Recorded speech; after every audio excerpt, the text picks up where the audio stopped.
I'm Dainy Tapia, and I had the pleasure to work with Regina and Ron to curate the show, make the show happen. So I'm gonna start reading Regina's bio. So it says, Regina Durante Jestrow is a New York-born, Miami-based visual artist of Italian-American heritage. Her mother taught her how to sew when she was a child, and she has utilized these skills throughout her practice. When she moved to Miami, she taught herself how to quilt and crochet to cope with homesickness. Jestrow's artwork explores her ongoing interest in women's history and American quilt patterns traditions. Jestrow's research has led her to develop a body of work that includes painting, drawings, textiles, fibers, and sculptural installations. So, thank you. So Regina, we're gonna start looking a little bit at the beginnings, her initial works with fiber. And I guess from reading the bio and looking at this work, my first question was, why quilting? When you started, you came to Miami, and your relationship with the sewing machine and wanted to sew. Why did you start? Yeah, so when I moved to Miami when I was 20 years old, I didn't have a sewing machine. I thought I needed a sewing machine in the house because there was always a sewing machine in the dining room in the middle of the house. So I bought myself a sewing machine. I tried to teach myself how to make clothing, and that just was not working. So I started quilting. I made quilts for kids and my family. I made 2 quilts for my own bed. And then little by little, it developed into the art quilts and less functional and more art pieces as over time. So this piece was kind of the first kind of experimental quilt pieces where I was taking the layers that build quilts and like separating them out and putting them back together again and wanting people to kind of experience quilts in like a 3-dimensional sort of way. Yeah. So there's a detail of like all the layers of the batting and the fabric and everything that makes each totem. Yeah. Just for a little context, this is in the bake house. This is in the bake house in 2011. 2011. So I was a studio there for about 4 or 5 years. Yeah. And before, you were doing at that time already painting and photographs? Yeah, this is the first kind of installation piece I think I've ever made, or sculpture, sort of. Cool. And then these pieces, so the quilt making traditions of reclaiming and reusing pieces has always been part of kind of the quilting genre. And these pieces were so this was from scraps of my wedding dress. It just hangs in my living room. So I thought it was just more like a romantic, nostalgic idea to take your wedding dress out of your closet, keepsake items out of your closets, out of your drawers, and put them on display on the walls in your homes and kind of celebrate them in a better way. So I thought this was a much more personal way instead of a portrait of me and my husband on the wall, I thought this was much more kind of fantastic. And then this one, my mother kept her mother's house coats for years and years and years. My grandmother died when I was 2 years old, so she just gave me all these things when I was like 30 years old or 40 years old or something. So she wasn't able to cut them up. She always wanted to make something out of them, but she didn't have it in her to cut it up. I'm like, give it to me. I don't know the weight. So I cut it up. And I put it back together again. So now this one hangs in her living room. So, but it's kind of a way to like celebrate that person, put portraits on your wall without having to like actually. And a little bit of a painting too. Yeah, and they're stretched on panels. Yeah, so they're presented as paintings or as a painting tradition. Yeah. Wow. And then now we have, this is 2012, 2013. Then here you're experimenting a little. Yeah, I'm experimenting with layering and texture and manipulating the fabric. Again, it's fabric that was given to me from somewhere. The blue one is all pieced together from different scraps with different embroidery and again stretched on panels, presented as paintings, and kind of blend the idea of painting and textile and fiber art kind of. Yeah. But these are 8 by 10, so they are like medium size. Medium size paintings. And this is one of my favorites. This is the hardest piece I've ever made. This is like 10 feet high. It was hanging in the middle of the bakehouse. It's my mother gave me, with all of her mother's fabric, she gave me a bin of her dress patterns from the 60s, 70s, 80s, and she was just gonna get rid of them and toss them, but I was like, oh no, let me get them and let me see what I could do with them.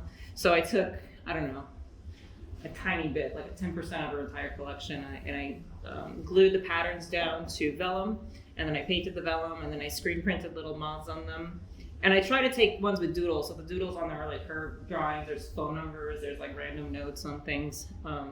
So I included all of that personal stuff into the quilt, and hung that in the gallery. And it's double-sided, so you could walk through the whole thing because it's translucent. And I made this on the little tiny domestic machine in the studio, so I had the machine on the floor so I could sew it. It was crazy. Yeah, just sewing paper, right? Yeah, it was on paper. Sewing paper is so hard, but I love how irregular it is, ambitious on size. Yeah, it was bigger than the studio, I think. Yeah, unfortunately it doesn't exist. Doesn't exist anymore. Yeah. And then this is a work that I really also like. This is how we met. This is how but not in 2014, but tell us a little bit about how this came. So originally this piece with us is at the studios of Key West. I had a residency there in 2014. And so it was like this one garden connects like 4 buildings of the residency. It's a really fabulous experience. And there's a bunch of visual artists and 1 or 2 writers. And then there's open studios at the end of the month. And the garden that connects everything, it's kind of like a sculpture garden, but nobody had anything in there. So I was like, oh, I want to do this piece. So Key West is filled with tourists. Nobody's actually really from Key West.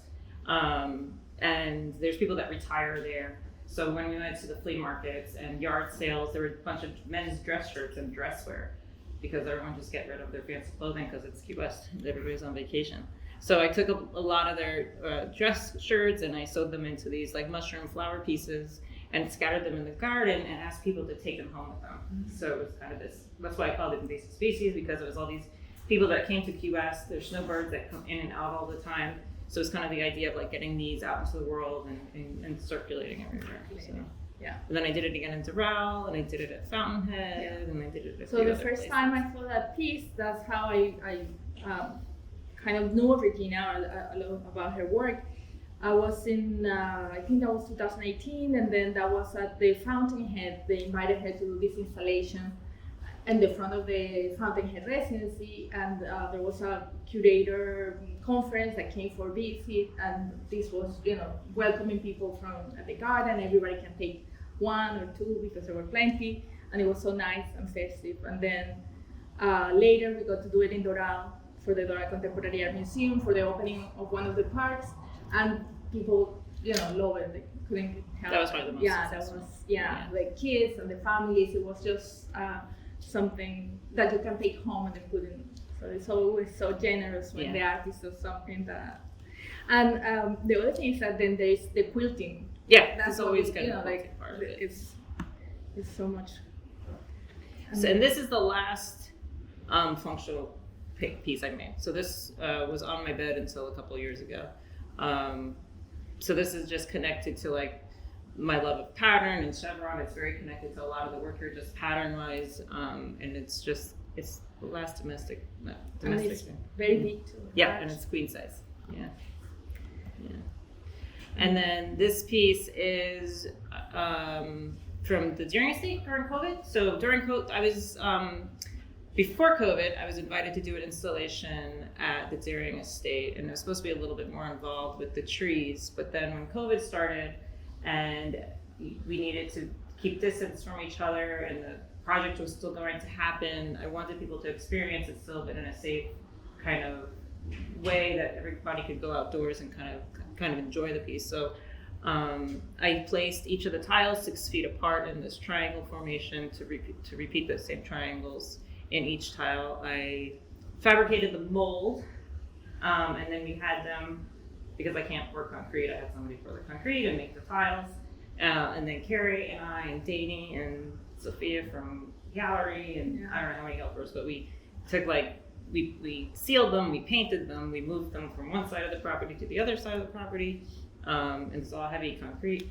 And I work for, my day job is a surveying company, so they laid out, they surveyed the land for me, and they laid it out to be a perfect triangle. So when the drone shot on top, it's perfect. So it was very, very Yeah, fun. we wanted to show this because basically it's also almost quilting, but with the cement pieces, right? It's also made of different pieces that are triangles, and that love of we are gonna see all those shapes in the quilts, but then that pattern is there.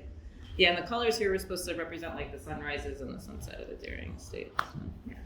So this is 2020, and then also during 2020, this lady was busy. Yes.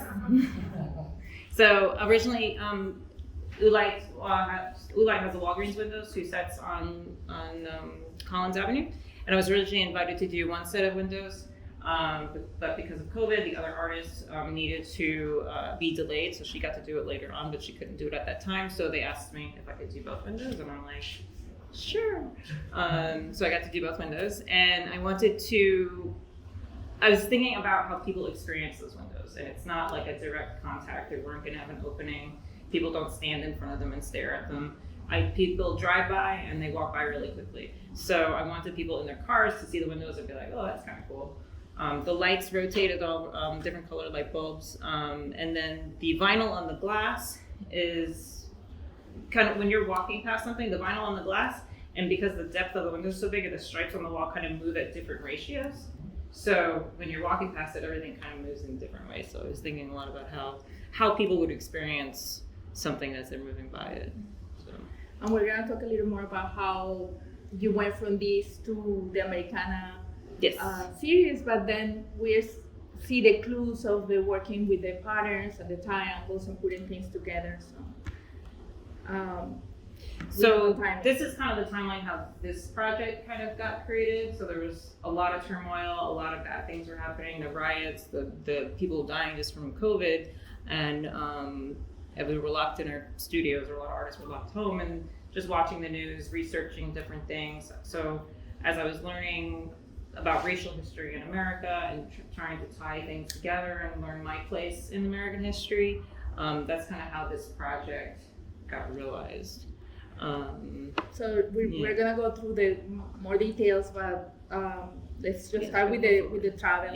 Yeah. So right when COVID started, we already had planned our first vacation in 15 or 13 years that we were gonna go to New Mexico. So we kind of got trapped in New Mexico, Arizona, because our flights got canceled. But we were traveling around, so we drove like all around New Mexico. We went north, and then as the museums were closing because of COVID, we drove south because it was warm. And then we did hiking, we went everywhere. So a lot of the colors from this ended up being connected a lot to my trip. So I just have this really amazing photo of the petrified forest. Has everybody been out to the petrified forest? Yeah. Oh my God, everybody has to go there. It's the most amazing place. It's so different than South Florida. It's just like another planet out there. Yeah. And then Orient Pipe, again with the color palette, the landscape was just so amazing. The giant cactus is just. Yeah, and then we see some details. Yeah, and then the details of the landscape. So a lot of the patterns I always look at. My husband's a botanist, and he always has his eye with him in his pocket. So we look at things close up, and just how a lot of this always translate to my work from the patterns from nature, right? Yeah.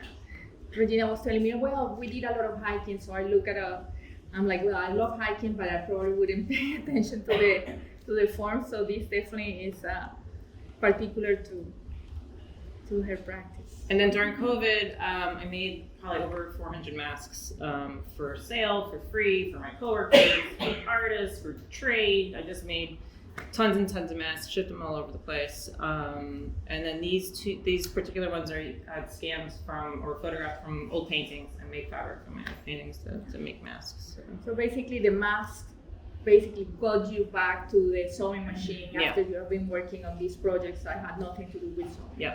Yeah. So So I was in my studio. Yeah. Also in 2020, 2021, there were some really important quilt shows that happened, textile shows that were really, really exciting. So G's Bend Quilts, their very first kind of group exhibition was in the Whitney about 25 years ago. And they were all their pieces in a contemporary art museum. It was super exciting. I have their book there if you want to look through the books later. And it was super inspiring. I love their palette. I love how they work together. There's tons of videos and information online about them and their stories, and all the women tell their own personal stories. And it's like 4 or 5 generations of women that all sit together and sew together. So yeah, it's a really fantastic. Yeah, this is. You didn't get to see this one. This was in London. This exhibition. So, but you knew about. But during COVID, everything became super easy to access, and all the virtual gallery tours. So that was super, like you could travel the world and see all these exhibitions from your computer screen. So it was really, really easy to see. This exhibition was in the MFA Boston, and it was this is just their collection. I have the Fabrics of a Nation. So I picked this slide because I thought this would kind of relate to what I have going on. So the very first piece is a voters' rights quilt from just strips of fabric. The second one is from Navajo. It's a Navajo blanket, so it's not a quilt per se, but it's a Navajo blanket for a same thing for American and rights. I'm not really sure what top it was, but it's red, white, and blue. And then this was also for women's suffrage.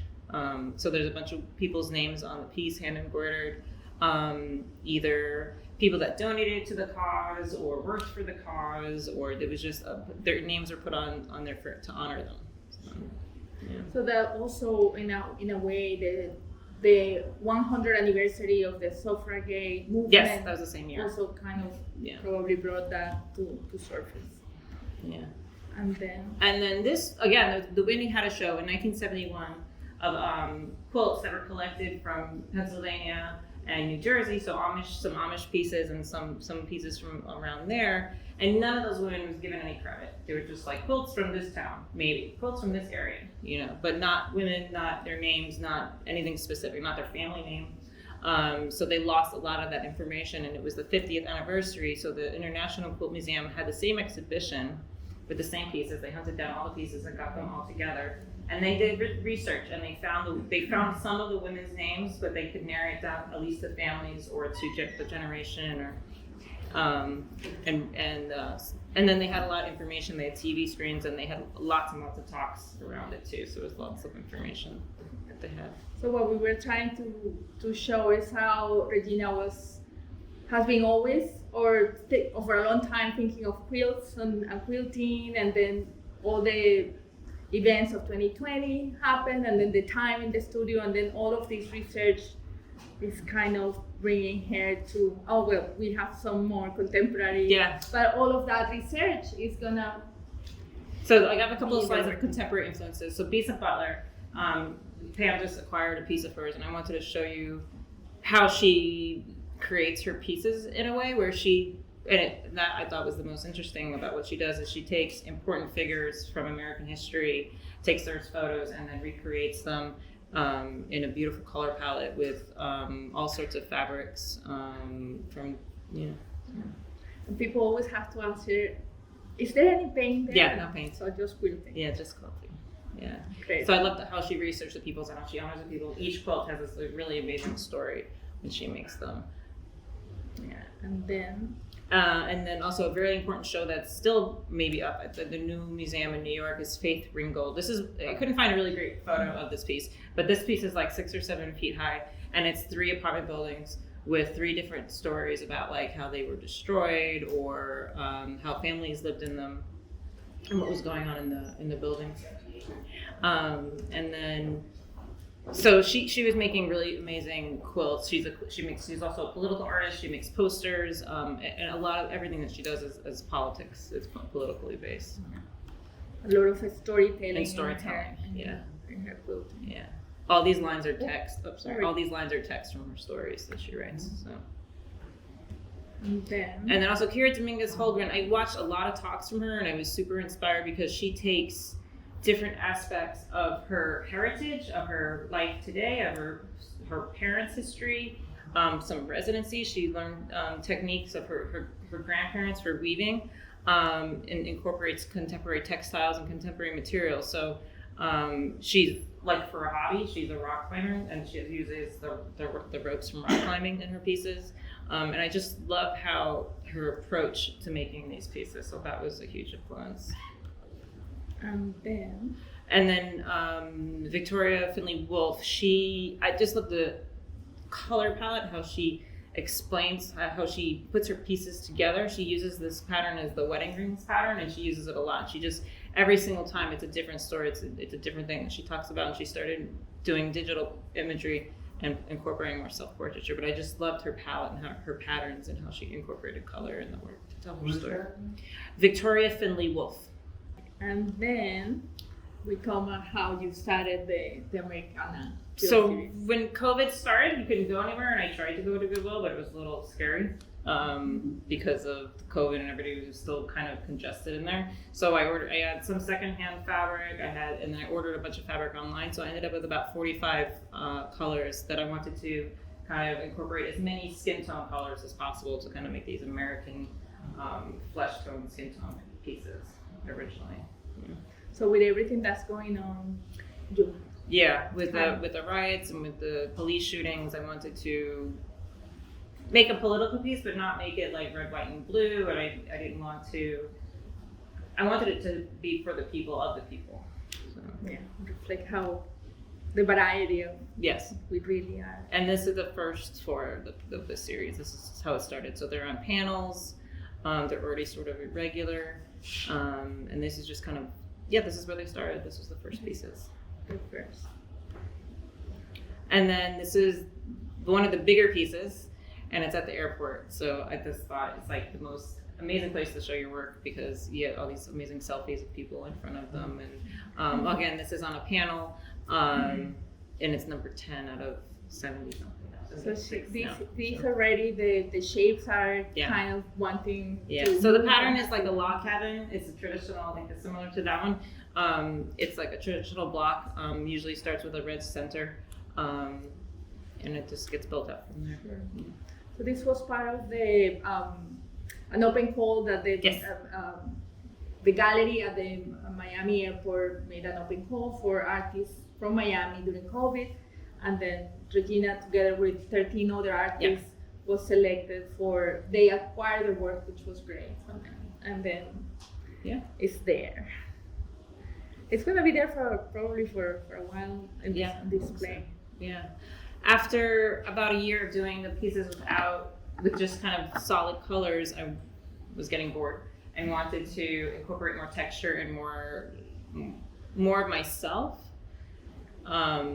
So I used materials from around my home and from my front. This specifically is the Busita trees, little black olive trees that are like huge and gigantic and amazing, with Spanish moss that hangs from them, and they're really, really fantastic trees. But the leaves drop and they stain everything. I'm like, oh, that's perfect. That's exactly what I need. So I did a bunch of experiments to figure out what will dye the fabric the best. So this is kind of just like a slide of the process, how I got the colors I wanted. I don't think. And there are some samples here for people to look at later. So I don't know if you want to show any in particular. Well, this was the middle. So this is the Spanish moss with rust. So this is like what you consider bundle dyeing. So you lay out a bunch of the material onto the fabric and then you roll it up, and then you cook it for a while. And then, so this is the Spanish moss with rust, so you could get an idea of like all the pattern on it. So then I take this and cut it into little tiny pieces and put it in here. You can see and then every little piece is different, so make them unique. Yeah. All right. Here's a little more of the so you can kind of see all the things I experimented with. So the Spanish rust is at my house. The tea was in my cupboard. And then we ate lots of avocados for a week. Before they went crazy expensive. Yeah. All right. So here I just wanted to, as I was building this PowerPoint, I figured out connections that I really didn't see before. So this is like a really early painting of mine, and it's really connected to the piece right there, pattern and layout and everything. So. This piece is over there, but I don't know. This is number 34. Yeah, this was the first freeform piece. This is the first piece that I took off the panel and made it really irregular. So it's the very first piece that I had the most fun with. The free of the free of the panel. Free the quilt. And I wanted to show the connections of this. So a very early work, and then this work is also on the whole. Yeah. Very big. And the idea of like pulling the quilt apart and putting it back together again. Yeah. It's almost like the the totems are Yes. showing there. Yeah, and the connections to. And then here, the chevron pattern finds its way again into the quilting. We're already Yeah. they're coming up. I know, coming up. So lots of stuff coming up soon. This is Dainy's next show is in July.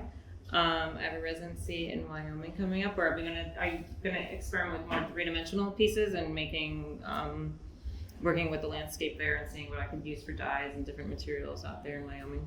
Of the Art Space Raleigh exhibition that's coming up, and in January I got invited to do the Mount Sinai exhibition, so that Ulay runs. So Ulay has this program.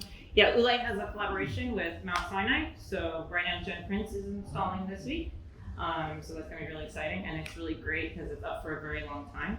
So it's up for 6 months, and then I install hopefully not all brand new work, but a lot of brand new work. It's going to be in January. Yeah. So. And I think it's also worth mentioning about the larger pieces and how that transition was so important. Yes.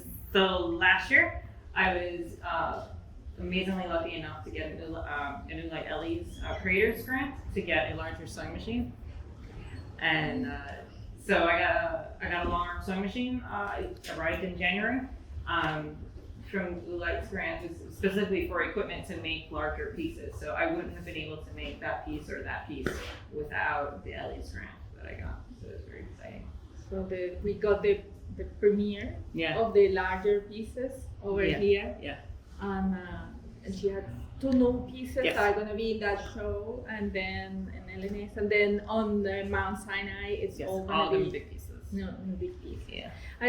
I know it's. I mean, we are not bad on time, I think, but I think it's worth mentioning how you position this for the Ellies. About you have been developing this body of work for a while, and you have experimented with many different things, the size, the shapes, in the stretch on outside the canvas, the reused fabrics, the new fabrics, the dyeing, and then basically you were getting to the point where I need to experiment with something else. Yeah. Next is going really big. Yeah. I want to go big. Other artists have. It had make a really big impact in their career Yes. to have a beer machine. Yes. I want to do that, and then they kind of Yeah. it resonated with the judge. I guess Yeah. it's a lot, not the judge, the panel. I guess. Yeah. Yeah. So I'm just making bigger pieces now. So it's very. Yeah. They take longer. So. Yeah. No, I think it's. I mean, when you're doing work and then it doesn't necessarily you are in the middle of it. It's harder to see where is it going, right? The exploration, is it going? But then an opportunity like this, and you start seeing since when you are thinking about these things, since when you are exploring, and then how it develops. And so congratulations. Always. Congratulations. Thank you. Because it's great seeing how the work paid off. Yeah. The consistency, the tenacity of keeping doing, making. So Do. thank you. For Regina. So now if anybody has questions, we can take questions, or we can do it informally, whichever way, Oh, you missed one. The next one. Next one. Is the thank you slide. Oh, this is the one for. Yes, I think the Ellie's. Yeah. I got the other grant, and special thank you to Dainy for her hard work, because it wouldn't have looked as good at all without her, because hanging a show is much harder than anything else. The quilts are easy, but installing the show is hard. Yes, sorry.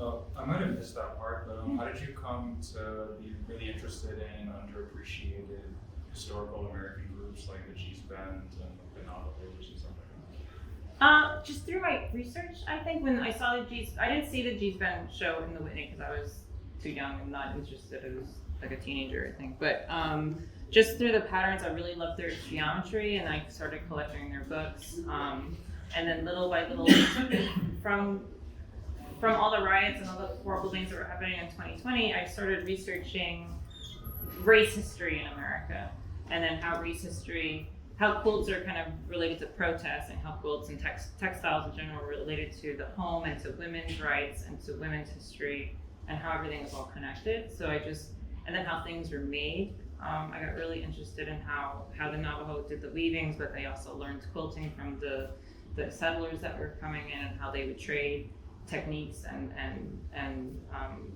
materials back and forth.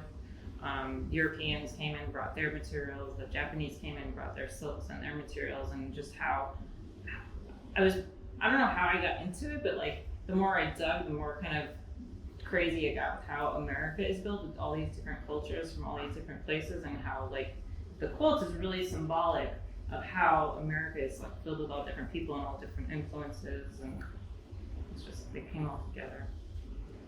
Yeah, melting pot, right? Like a real symbol of that melting pot Yeah. thing. Yeah. Thank you for that question. So yeah, and Carrie made an amazing brochure, so everybody needs to get a brochure. This is like super nice. This is actually that's the That's the one over there, yeah. Yeah, sorry.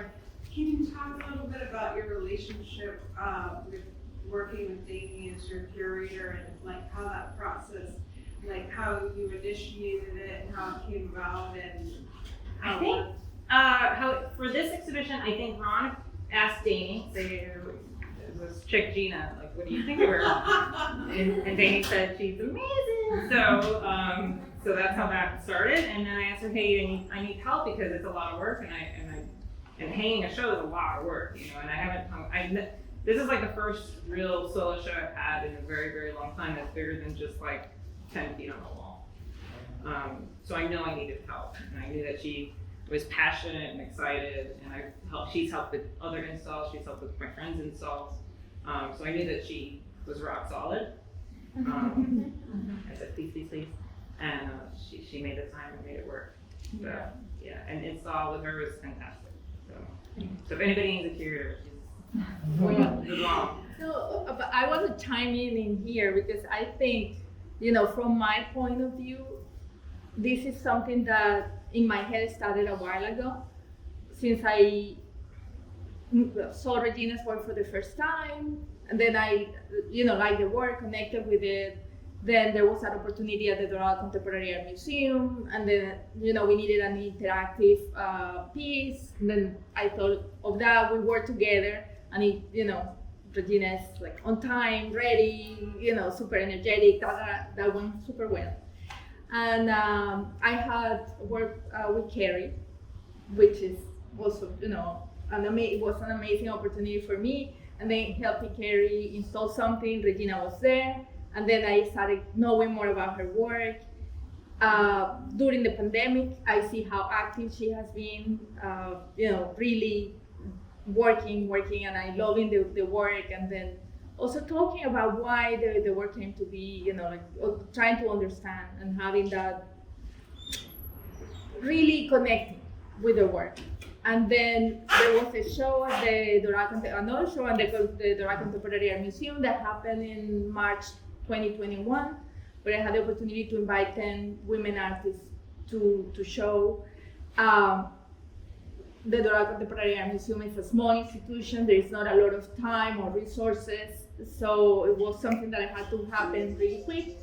Then, of course, you know, I went to the artists that I know, I know their work better. Bien is here, Kristen, Carrie, Regina, so there was a piece, actually 2 pieces of Regina in that show, which is at number 34, that is. So it's never overnight, you know, it's always, it takes time. It takes time to develop that relationship. And then knowing how long she has been working on, we also did a trip together, like a road trip. Yes. And then I started asking Regina, like, okay, when is the solo show coming, right? Because, don't worry. I was looking around wondering. Like, whose phone is that? That's fine, it happens to all of us. No, it happens. So I knew that she had been working hard, and that the work, you know, I figured, like, I've seen enough work, I know there is a solo show there. I'm not a quilt specialist. I didn't feel like I really had all the knowledge to do, but I knew that she was ready. And I was wishing also to connect her with somebody but then the opportunity came, you know, and Yeah, I'm super thankful that it happened. So, How do you get, other than online, Mhm. I know you went to Lincoln, Nebraska, but how, I know that there are textile artists here. Could you talk about how much, I mean, Dainy influences you specifically, like Keira, but how about in general in the Miami art scene?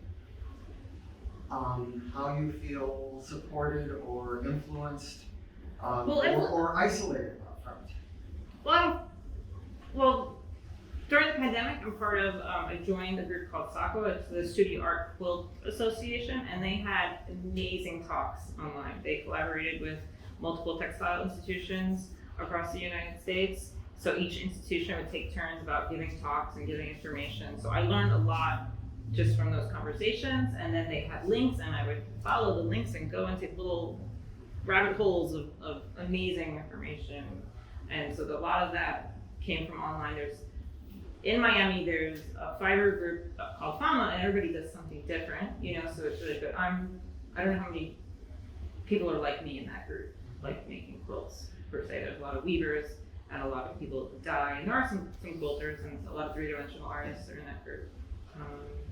And does that inspire you? Oh yeah! That's, I love hanging out with people that are different than me. Yeah, because I was just up in North Florida with the Florida Quilt Trail. Do you know about this? I know about that. Yeah, okay. And it was fantastic, but I also realized there's sort of the idea.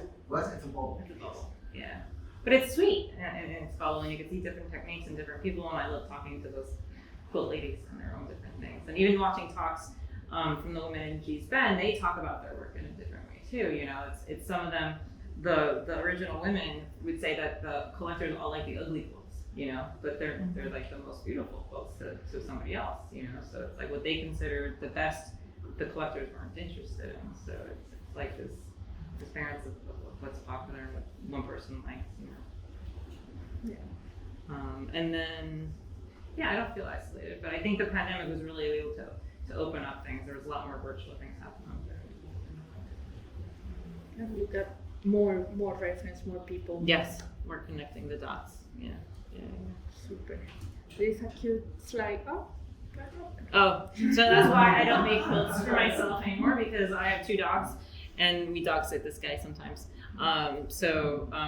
We don't make quilts for our beds anymore. So They get to enjoy it. Well, that's the last one.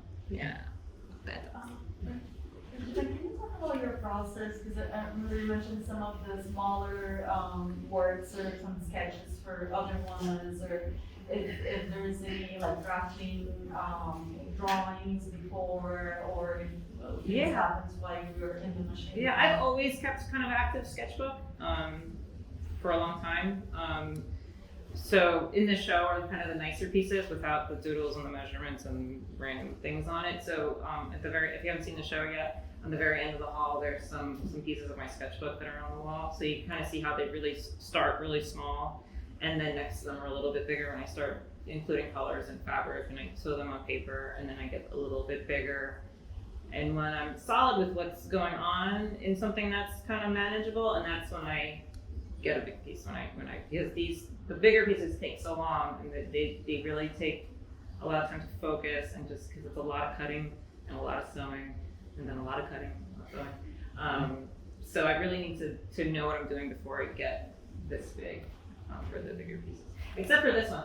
This one was more like a sampler. I had a bunch of scraps of different things in my studio, and I wanted to experiment with different pieces. So this is more like a small piece, and like it's just me playing with different patterns and trying to figure out different things. And from this piece, I made other pieces.